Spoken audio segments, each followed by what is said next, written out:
আমাদের এখানে না ১ তারিখে ভোট ছিল। তো সকাল, সকাল আমি ভোটটা সেদিন সেরে নিয়েছিলাম। আর দুপুরবেলা কিন্তু আমি লাঞ্চ আজকে করেছিলাম চিকেন আর লাল শাক আর একটু স্যালাড আর ছিল সাথে চাটনি টমেটোর।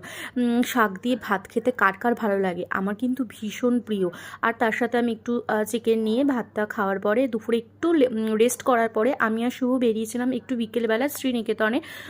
সোদপুর শ্রীনিকেতনে কালেকশন আমার বরাবর ভীষণ ভালো লাগে। ওখানে গিয়ে আমি কিছু পাঞ্জাবি, শেরওয়ানি, বিছানার চাদর কিছু কিছু কালেকশন আমি দেখছিলাম, কিছু নিয়েছি। সমস্ত ভিডিও তোমাদের সাথে শেয়ার করব। আস্তে আস্তে অনেক ভিডিও তোমাদের সাথে শেয়ার করার আছে, তোমরা পাশে থেকো এইভাবেই।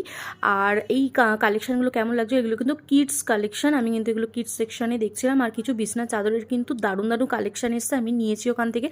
আর এই যে কাপকেক, এটা কিন্তু আমি নিয়েছিলাম একটা আমার ফ্রেন্ডের থেকে, ভীষণ ভালো বানায়। তো দুটো নিয়েছিলাম। আর বিকেলবেলা একটু সাবুর পাঁপড় আর চা করেছিলাম। ব্লগটা এখানেই রাখছি, বাই।